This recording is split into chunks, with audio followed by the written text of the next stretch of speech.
Hey guys, welcome back to Sarcastic Remarks. How about that game, gentlemen?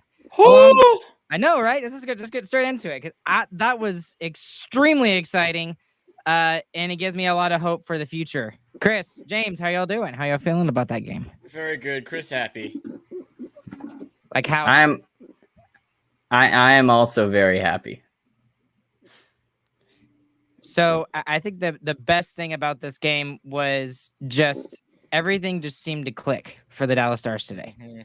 Everything just seemed to click. The only thing that I had to say negative about it, just because it didn't, we didn't score any goals on it, was the power play, and we didn't even need it. Yep, agreed. Yeah. So everything else just totally clicked, and it started with the lineup. I mean, we slot in Dadonov, and this is the first game that Domi plays in, and literally just the entire lineup, it just feels like drops into place. And it's just exactly where you want it. Fox is back on the fourth line again. Delandre is on the fourth line. The fourth line was fantastic tonight. I think those guys being in that spot, that makes them one of the best fourth lines in the game. And when why did I just forget his name? Our other fourth liner who wins a lot of faceoffs. Glendening. When Glendening gets back, it's going to be one of the best fourth lines in hockey. I mean, it is so dominant. They are so good on the forecheck. And now with Delandre on that line, they have a real scoring threat too. So I am very excited about the fourth line with the addition of Domi and Dadonov. So this was pointed out to us by James. James actually texted us and let us know. I think this was probably the most amazing stat of the day. All four lines contributed in the offense today. All four lines. It was awesome. So James, when did you notice that? Is that just something you saw, or something you figured out yourself? After Fox had tipped the Lindell shot, I realized that all four lines had scored. Yep. And I went back and checked, and I was like, "Yep, all four lines scored." It was, and really, what it was the fourth line. It looked great all night, and then they scored finally. I was like, I think that makes it all the lines scoring. Yep, for sure. What I really enjoyed about with this game in particular, and I tweeted this after the first period, that lack of a killer instinct, specifically that I've been talking about for about a week, maybe even 2 weeks, maybe you could even look back at even a month. It was there in the first period. I mean, it was 100% there in the first, everything. Absolutely everything. Again, the only thing was the power play. Okay, yeah. Fine. We didn't score on the power play, but it was 3-1 going into the first intermission. And I tweeted this out. I have not seen the Stars play like this in months, especially in the first period. This was the December Stars. This is how we were rolling so hard. And that's all I was thinking in the first period too, Ryan. I was like, man, Ryan is probably so happy because he always complains about us starting slow, and he's always complaining about the killer instinct. We start fast in probably the biggest game of the season so far, and blow it out on a national stage. It was fantastic. Yeah, I mean, it's the first game against the actual Colorado Avalanche. I mean, the last two times we played them, half their team was hurt. Well, when we say the actual Colorado Avalanche, and they're still missing two gigantic forwards. Yeah, that's true. Just a crazy rough year for them. Well, so here's the thing, though, is you do have to roll with the punches as injuries. I mean, they're going to happen, and thankfully they haven't happened for the Stars as much. And we've been missing Kiviranta and Glendening a lot. And us going out there and getting two forwards in Max Domi and Evgeny Dadonov, it's helped us out a ton.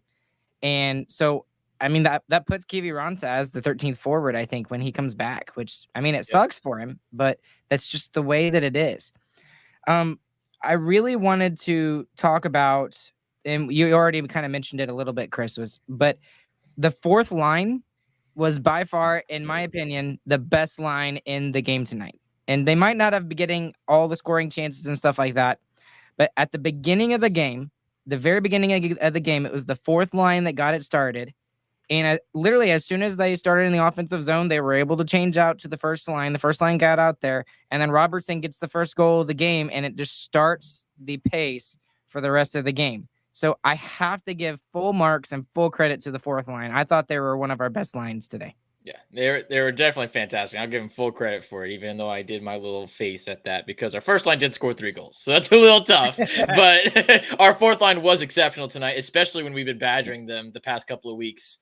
And yeah, it was really good. I mean, everything happened with what we were expecting to the lines, and the fourth line just exceeded what we normally expect from them. Exactly. And well exceeded it too. Well exceeded by a lot. But and then here's the thing that we've also been talking about with the fourth line. With Dellandrea and Foxa in particular, those two were playing up in the lineup, probably in roles that they shouldn't have been playing in, right? So, I mean, Foxa goes from the second line to the fourth line, and he looks fantastic on the fourth line. Amazing. It's a lot for a fourth liner. True, Chris, $3 million, but he scored today. He's an amazing penalty killer. You can almost guarantee you're going to win a faceoff if he's in the faceoff dot.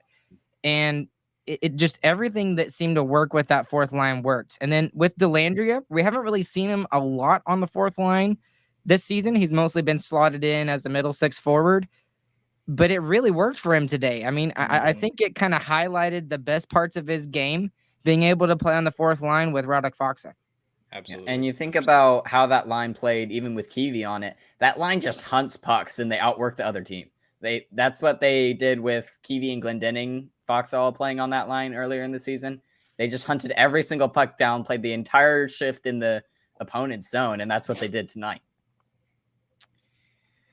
Kind of on the flip side of some of this stuff, talking about how we started off really well, and I was elated at the end of the first period. I'm like, if we can play like this, we can win the Stanley Cup. This team is the one that can win the Stanley Cup.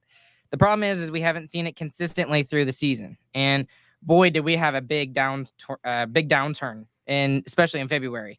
Looks like we're kind of out of it, and I would argue that especially with this win today, we're out of that slump. Definitely out of it. 4-0-1 in the past 5. We're out of it. And some people could look at our record and say, okay, well, you beat Chicago, who traded everything away, and then you also beat the Arizona Coyotes, who again traded everybody away.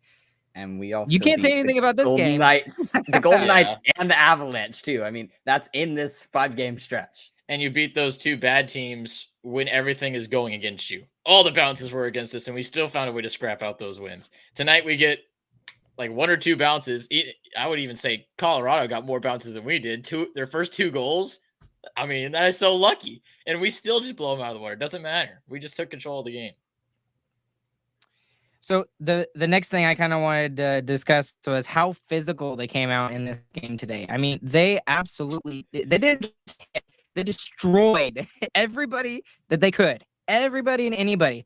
Hakanpää, Ben, Dellandrea. Where the heck did this come from? 2 big hits. So I love that they played physical, but it wasn't because they weren't controlling the puck. Sometimes there's a lot of announcers that say, oh, well, the team that, has more hits than the other team is normally the team that loses, right? That's not the case today.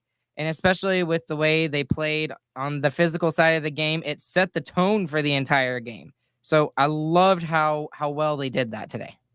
Yeah, it announced the presence, and it made sure everybody knew that this was a playoff style game, that this was not going to be your run-of-the-mill regular season matinee. I want to get to the second goal as well, because the second goal kind of led me to believe this other point that I've been talking about. Just throw the puck at the net. And they did that. I mean, the first 2 shifts from the fourth line and the top line, I mean, as soon as they got the puck and there was at least some sort of daylight, even if it was minuscule, they were throwing it at Georgiev. And they were getting bounces. They were getting chances. And that's something you have to do when you know that you're not getting every bounce going your way. Well, just throw it at the net and just see what happens. If it gets blocked, great. You might get a rebound on it. Not just see what happens, throw it at the net, then jump at the net, dive at the net, smack the puck in, do whatever it takes. And that's definitely what they did tonight. Well, and specifically with that second goal, I mean, Miro's shot, it wasn't anything fantastic, but he got it through the first man. And there was so much traffic in front because the Stars were just there ready to crash the net that Georgiev never had a chance. He never saw it. Yeah. I mean, I thought for sure it got tipped. No, it didn't get tipped at all. They were calling it someone else's goal for a second. I was like, no, I don't think that got tipped. And then for the third goal, we got to talk about 2 players who finally get the monkey off their backs. Goodness gracious, sakes alive. Talk about the first one. Joe Pavelski made it 3-1 in the first period. Oh. That is that's got to be goal of the year candidate. That was I mean, it has to amazing. be. It was all 3 forwards touched it. It was a tic-tac-toe play. It was 3v5. Did you see that? All 5 Avalanche were back. All 5 of them. And yet he can't even get it on his stick. Pavelski can't. He gets it on his skate, stops the puck with his skate, and then deposits it into the back of the net. And fights through the defender too. I mean, that took some muscle to get. That was some old man strength right there, is what that was, to get his stick back onto that puck. And it's a crazy pass across from Robertson too, to even disgusting. see that lane. I mean, he passes it through 3 people, it looked like. Nasty. It was just absolutely fantastic watching that play. I saw him open, and I'm like, no way, he's finally gonna do it. Like a split second in my head, and I just slowly stood up, and then it was in the back of the net. It was fantastic. That was the big goal for me too, honestly, because that was a minute after the Avs scored theirs. I was like, oh dang, we're gonna let the Avs back in the game, and then sink one like that. Goodness. No.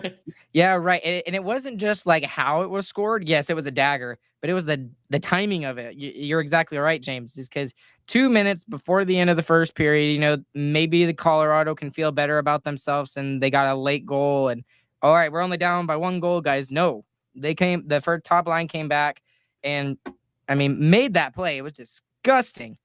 And then that's the other thing that before I talk about the next player that pulled a monkey off of his back, the top line was the best line for the Dallas Stars tonight. And let's be honest, they've been good at points, but they have not been producing at the level that we've needed them to over the last, I wouldn't say the last 2 months, as a line, I should say. As a month. Individually, like, Hintz has been doing really well. Robo has shown some flashes. Pavelski has had some pretty good opportunities with assists and passing and all that. But as a line today, they came forward and said, this is our game. This is a big game. And they dominated, which is exactly what we need. And what it felt like was missing the past month and a half was that passing that we've seen. The quick little short passes that they were making were so crisp earlier in the season.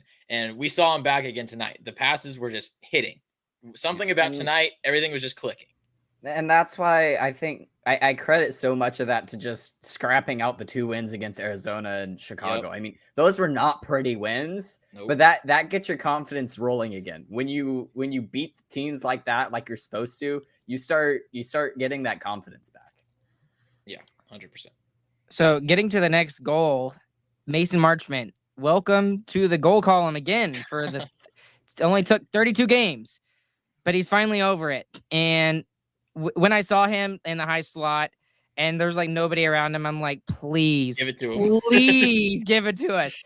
He deposits it in the back of the net, and it was off of a Colorado turnover. Just fantastic play by the entire line altogether. Great shot. We haven't even talked about Domi yet.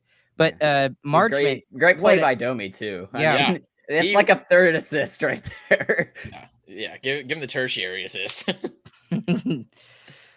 But that puts the Stars up 4-1. And at this point, I'm feeling a little bit more confident, but still not super confident because, like they mentioned, it was New Jersey. New Jersey was up 5-1 at one point, and Colorado came back and it was 5-4. New Jersey doesn't have a Jake Ottinger in net though, and they also don't have that. They don't have as good defense as we do, in my opinion. Like defensive teams, whatever. Terrible conference. Well, Sagan had a chance off the rush, and his shot got blocked by Devon Toews, who had a really good game for Colorado. He seemed to be one of the few players that was doing really well for Colorado. And I was thinking, oh, come on now. And then I forgot who mentioned it, but one of the announcers was like, everybody remember that save. Remember that block by Toews. That might come in handy later. And I was like, please don't make it be. Yeah, I didn't remember it. Yeah, I did. But... And then give credit to the fourth line again. Foxa got a goal as well. And it was nothing spectacular from the fourth line. They literally deposit it into the zone. It's back in the corner. Foxa wins it. He throws it back up to the point. They take a point shot. Foxa gets the tip. That's all it was. And that's what we said a while ago that the fourth line needs to do. Like, they don't need to try and make those small passes like the first line does. They need to get to the point, and someone needs to shoot it. And we need to hope it goes in. And that's exactly what happened. We got to keep doing that. And then right after that goal, Kincaid got pulled out, Georgiev got thrown in. And after that, for the last, I'd say 6.5-ish minutes, something like that, Colorado really started pushing, and Jay Gottinger kind of shut the door there at the end of the second period. Yep, for sure. 3 big saves in that last, like you said, 8 minutes. Then after those saves, I was like, okay, Otter's on, and we have a 3-goal lead. Iced. 4-goal lead. 4-goal lead. My bad. Yeah, it's weird to say, right? We haven't had many of those lately. So the third period, there wasn't really much to talk about. The Stars kind of took care of business, other than the end. The end kind of scared me a little bit, but the Johnston goal, that was weird. That should never go in a million years. Even Johnston was like, okay, I scored. I love your face, Chris. That said it all. That's exactly how I would have responded. How did that go in? At the end of the game, the Avalanche at least made it somewhat interesting with Cogliano getting a goal off a rebound. Again, just a simple play. And then Rodriguez had a goal as well off the rush. It was a pretty good shot. So that was nice, yeah. Nothing on Otter there, but off of a penalty for a garbage penalty. Yes. Ben got a penalty for checking. Whatever, dude. Uh-huh. It's the weirdest penalty ever. I don't know what that ref saw on that play.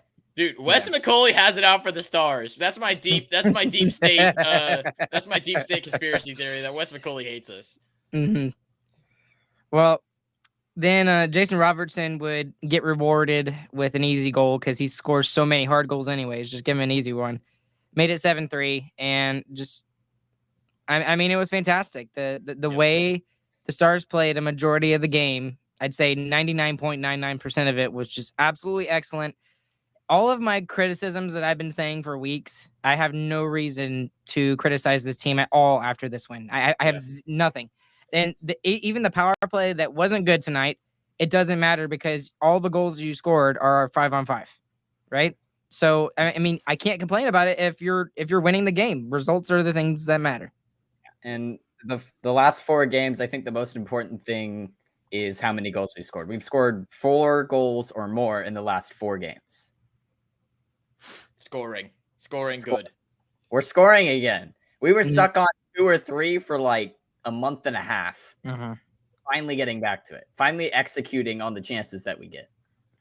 Is there anything I neglected to talk about that y'all want to talk about? Because we can talk about certain players at this point. The defensemen were a lot better tonight too. Miro Heiskanen, and like we said, one of the biggest games of the year, only 22 minutes of ice time.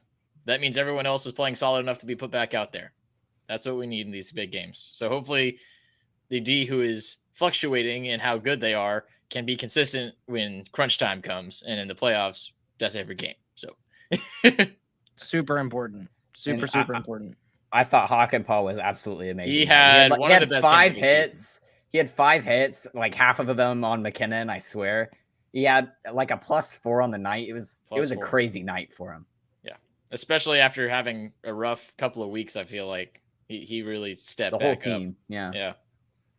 Also, the 3 stars of the game are great. They chose Pavelski for the first one, Marchment for the second, and Jamie Benn for the third. Yep. Jason Robertson doesn't even make the sheet. Yeah, shut up. Got 2 goals. Doesn't matter. These guys haven't scored in 20 games. They get the first stars. That guy always scores.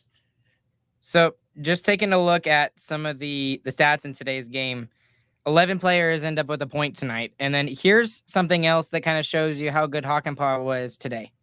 He has 0 points, but he's a +4. That's insane. That's very abnormal. And again, I know we talk about all the time, we hate the plus-minus stat over a long period of time. But in a short period of time, or especially one game, looking at that tells you how good of a game Hakanpää had. He played 20 minutes. Yeah. Only 2 less than Miro, and that's saying a lot. Yep. So, sure. Okay, and we obviously got to talk about 2 big players today. Max Domi makes his Dallas Stars debut. I can't believe it's 20 minutes into the podcast. I mean, we're just now talking about that. But, I mean, everybody was good tonight. And then even like the ABC broadcast, they didn't mention Domi as a Dallas Star until 5 minutes into the first period. I'm like, it takes you that long to talk about a player making his debut? With so many storylines, I don't really blame him. That's true. But what what was specific, if anything, that you saw about Max Domi's play that kind of made you excited or gave you hope that he was going to be a good fit for this team? Confidence with the puck was my big thing. I mean, his stick handling, he knows where the puck is at all times. His passing, he knows where the puck's going to go every single time. So I think him being really confident, paired with Mason Marchment, who probably isn't the most confident guy with the puck, I kind of like that as a pairing. I think the biggest thing for me was the one play he had where they scored off of it. He got to the zone, and instead of trying to like pass it off to Sagan or something, he realized he had the time to just wait there and let the play develop. And that really got us into the zone real easily, and the Avs were scrambling at that point. Yep. He ends with about 16 minutes of ice time tonight, so not bad for a guy making his debut. It's not like he was sheltered or anything like that. And the craziest thing is he didn't have a practice or a morning skate. Yeah, it's the first time he's played with his line mates. Hockey players are so good. Hockey players are so good. That's insane. How can you do that?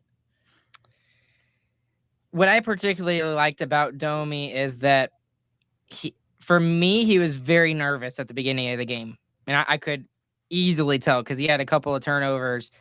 But what was awesome about his line mates in particular, Tyler Sagan, helped him mop it up. Like I think he turned the puck over at least 2 or 3 times in the first 10 minutes that I noticed. But it didn't matter because the Stars were playing backup. There was somebody back there helping him out. And that goes to kind of my next point in the fact that the Stars had some problems getting out of their own zones, but it was nowhere near as bad as it's been the past 2 months again. I mean, and then when they weren't able to get it out of the zone, they were winning the puck battles along the boards when they couldn't get it out. Yep. I mean, like, I would say if I give it a percentage, like 80% of the time, 82% of the time, something like that, where they were able to get it out and win that second puck battle to get it out of their own zone. So I thought that was fantastic. Yep, agreed. So another player we kind of have to mention, and again, we're 25 minutes in, we haven't even talked about it yet. Jamie Benn. Jamie Benn is presented with his silver stick officially for getting his 1,000th game as an NHL player. And I mean, he does everything for this team. And we rightly criticized him this offseason. We all did.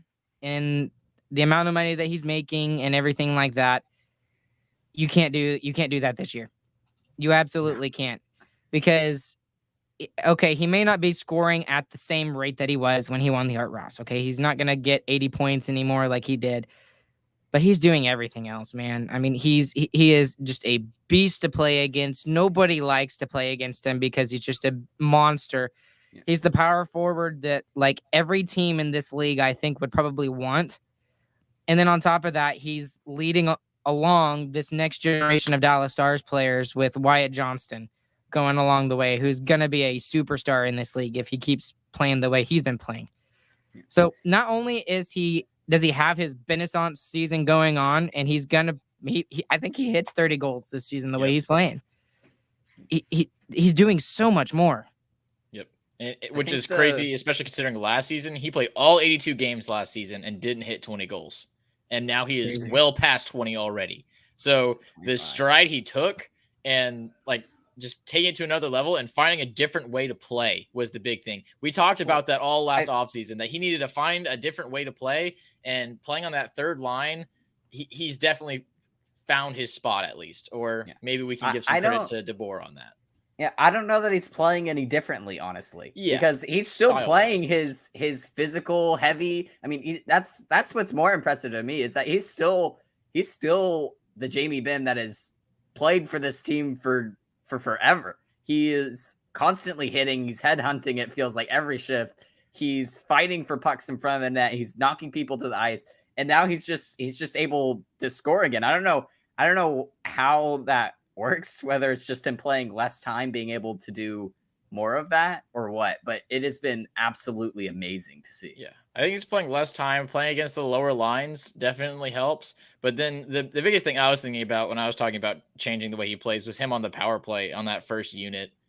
That's really where I think he's made the biggest stride. I think he has 10 power play goals this season. which is just crazy. And yeah, so that's where I was more thinking about He changing. his also game. has 2 shorthanded goals. Yeah, so just a fantastic comeback year for Jamie Benn. He's fantastic. And just overall, just as a Stars captain, he's the best Stars captain ever in history. The end. And just as a player with having so many different coaches, he always is the first guy to buy in and buys in the most. There was never a problem with, oh, Jamie's not listening to the coach. Oh, there's a problem with Jamie and the coach. He is always the first guy to listen and to buy into what's going on to try and help the hockey team win. He cares about the Dallas Stars winning hockey games. He could care less that he has 25 goals this season. If he could trade all of his goals for 4 more wins, he would do it in a heartbeat. So with his assist tonight, he now has more points in this season than any of the last 5 seasons that he's had. He had 53 points in 2018-2019, and he had 79 in 2017-2018. He has 54 points this season, and this season's not done. There's still 20 games left. So you could easily see him getting, I don't think he's going to get to 70, but definitely in the mid 60 point wise. I think he's going to be able to do that. Sure. And I really think just the answer is he's just playing less minutes. So he doesn't have the same energy that he did when he was in his mid 20s, and he's being asked to play less minutes, and he's just able to be more effective because he's going all out in the less minutes that he's been given. So it's also his shot percentage is ridiculous right now. He's 17%. It is above average. Oh yeah, over his. It's ridiculous. Yep. So, yeah, and I do agree with you. And yes, when y'all were talking about power play points, he now has 20 power play points on the season, and he hasn't had 20 since the 2017-18 season when he had 22. So again, that's probably another reason. Like you said, Chris, it's just a resurgence on the power play. How did y'all feel about the line combos in general, the forward line combos? Because I thought the way that they came out, that they were perfect. It seemed like the way that they came out. Now, again, it's one game, and we got to be careful about that. But I thought that the way that the line combos came out today were absolutely amazing. That the way they were. I think the most important thing is being able to slide Dellandrea all the way down to the 4th line. Honestly, I mean, it's just how he plays fits how a 4th liner plays. It is just hard. It's just working for the puck constantly, and that's we lost that completely with Glendening and Kiviranta out. I mean, we didn't have a 4th line. Yeah, and now we definitely do. Yeah, on paper, this is the correct way to put the lines together. I mean, and it worked perfectly. So hopefully, paper is just correct.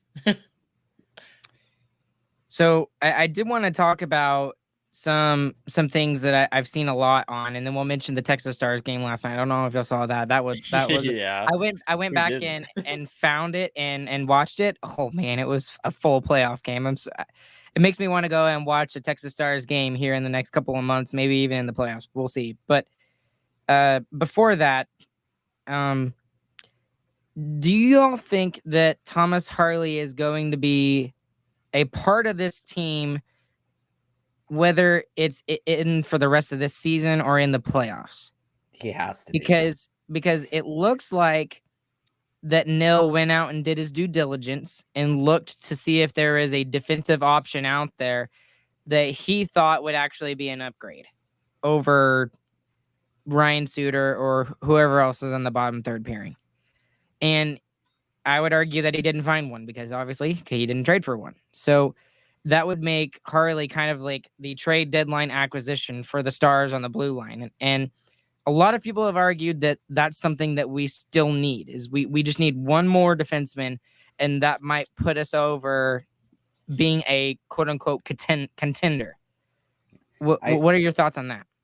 I think the biggest thing for me, I'm almost positive Harley will be playing before the end of the season. Even if he doesn't play in the season, he'll play in the playoffs because someone's going to get hurt. He's going to have to play. So I mean, I think adding Max Domi really helps a lot because we're able to go back to running all 4 lines again. And we now know that the third line is going to score more than likely. You don't have just I mean, the third line for the whole year felt like it was kind of there. They didn't really, and third line, I mean Sagan's line, but Yeah. it just felt like they never ever clicked with anyone. It felt like, I mean, Sagan and Marchment had some going on, but there was no one else to play with them for the whole year. And now with Domi, it feels like we finally at least solidified our forwards. So before it felt like we didn't have a solid bottom 6 on our forwards or bottom 4 on our defensemen, and now we at least have some stability here. Yeah, I think Harley's been tried late in the season 2 other times already in his career, and it hasn't worked out either time. And that's the only thing that's kind of keeping me away from testing him out. Well, I don't think it's going to be we're testing him out. I think he's going to have to play. I don't think it matters. Yeah, but I'm just saying, assuming no one gets hurt. Assuming no one gets hurt, I don't think he comes in. Even if someone does get hurt, true. I think the coaching staff just trusts Hanley more. Maybe. I think it really depends also on who's out of the lineup as well. So if, let's say, Lindell's out of the lineup, maybe, or God forbid, Miro Heiskanen, I think we would need somebody like Thomas Harley to come up and kind of play still the minutes quarterback. Yeah, and I mean, no one's going to replace what Miro does, and we don't expect Harley to do that. But Harley is a puck moving defenseman, and I would argue right now the only real puck moving defenseman we have that we fully 100% trust is just Miro. I think Nils is Lundqvist is coming along. He's coming along. He's slowly starting to get that. Yes. But we've seen that he's needed rest. He got scratched for a while. And he needs to be protected a little bit too, honestly. Yes. And he's not fully getting it up there. So that's what she said. My argument to you, Chris, is that the way Harley has played in the AHL this season is very different than we've seen him the previous 2 times he's tried to come up and play with the big boy club. But the AHL is very different from the NHL. I mean, everyone talks about how big of a step it is speed-wise, even. So, I don't know. I like the idea. I love the idea of having someone come up from our own system and make a big splash. But I just think it might end badly and ruin this good year that Harley has had in the AHL is what I'm worried about. And Drew with a really decent point over here. I think that could probably help him out, but I don't think you call him up, Drew says. Harley, I think, would benefit from a great Calder Cup run in the AHL. And the thing is the Texas Stars they're a juggernaut right now in the AHL with the way they're playing. And I mean, I think they have a shot to win the Calder Cup again. So it's been a long time since they've had a chance to win. Like when Jamie Benn went down and played in the AHL playoffs. So that was a long time ago. So I think he would benefit greater from a Calder Cup run down there than he would coming up and playing third pairing minutes for the big boy club. But I mean, if you need him, you need him. Yeah, so, and that's that's the problem. We've put ourselves in a position where if we need him, he's going to play. We have no one else to play. But I feel a lot more confident about him coming up now because of the way that he's played this season. So if and or when he gets called up, I mean, I will feel a lot better about him coming up than I have in previous times. Okay, so let's just go ahead and talk about the Texas Stars. It's a good segue into it, and then we'll cut it off here tonight. Stars Twitter last night was just blowing up over the AHL game. Sports Twitter was blowing up. Oh man, that was a great AHL night, man. Yeah, so I don't normally watch AHL games. Every once in a while, I'll find one and go and watch it. But after the game was over and I saw what happened, I had to go and figure out what the heck happened. But I watched the highlights first, and I was just like, "Oh, this looks like a game that you got to get into. You got to watch." So I watched it from the beginning, and it was just play after play after play. Just both sides were just fantastic. And then in the last 5 minutes, these teams are looking like they're going to be facing off at each other at some point in the playoffs, the Milwaukee Admirals and the Texas Stars. There's just an all-out line brawl, and then Askarov, who is a first-round pick for the Nashville Predators, who looks like he's going to be the next UC Saros for them, and Remy Poirier go at it, man. And I was first Askarov, AHL game too. I know, right? Exactly. Like, dude, like his first Welcome. AHL game. And like, Dobby's gone. He got traded to Chicago. And so it's Remy taking over the net because Matt Murray is up in with Dallas. And it's kind of like here you go, buddy. Just throw you in. Go it. And Poirier's just like, he's already a Texas beating. Stars legend. Already Texas Stars legend. Love it. Wasn't there like 90-something penalty minutes in that game? Yeah, so it was something crazy. It was close to 100, yeah. So, I mean, if anything, that's good for hockey, right? Yeah, especially for the AHL. That's good for the AHL because every once in a while. every once in a while, yes, that's true. But it's good for hockey. I love to see that, and hopefully the Texas Stars will also have a deep run in the AHL playoffs, like the Dallas Stars hopefully will in the NHL. For sure, at least go check out that line brawl. It was vintage. It was 90s hockey. Mm-hmm. Oh, and what I also loved about it is that the Texas Stars Twitter just went into it, man. Oh, they were just going all in on this line brawl. I was like, watch this, and like blah blah blah blah, and look, there's a goalie fight. Oh, it was so much fun. So much fun. Okay. All right, we're already at almost 40 minutes. So y'all got anything else to say? Nope. Good hockey nice win. to win. We like. It's nice to win and like 100% deserve the win and do it against a really good team who's been doing really well recently. They won 14 out of their last 19. So I absolutely love to see that. All right. Well, anyways, we will be back with you guys again when the Stars take on the Calgary Flames, who look like they're not going to make the playoffs, you guys. So we'll be with you guys on Monday night when that happens. And then again on Thursday when the Stars take on the surging Buffalo Sabres. So that'll be really interesting, too, to see how the Stars can match up against the Buffalo Sabres there. Because, like I said, they've been doing really well as well. But anyways, since I didn't do it at the beginning, thank you to our sponsors, DraftKings Sportsbook, Raycon. Use that promo code THPN the next time you're there. We thank them for being our sponsors. Go out and check out StarcasticRemarks.com for all the latest Starcastic Remarks stuff. There is a special announcement that will be dropping over the next couple of days. Stay tuned to all of our social media accounts for that. Make sure you follow so that you guys can get that news from us there. That will be coming very, very soon.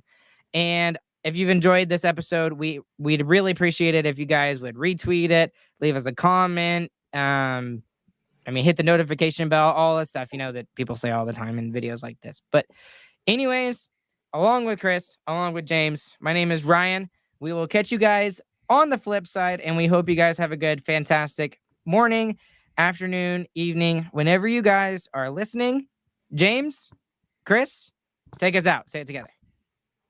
It together. GG, boys. Oh my gosh. Oh my gosh, whatever.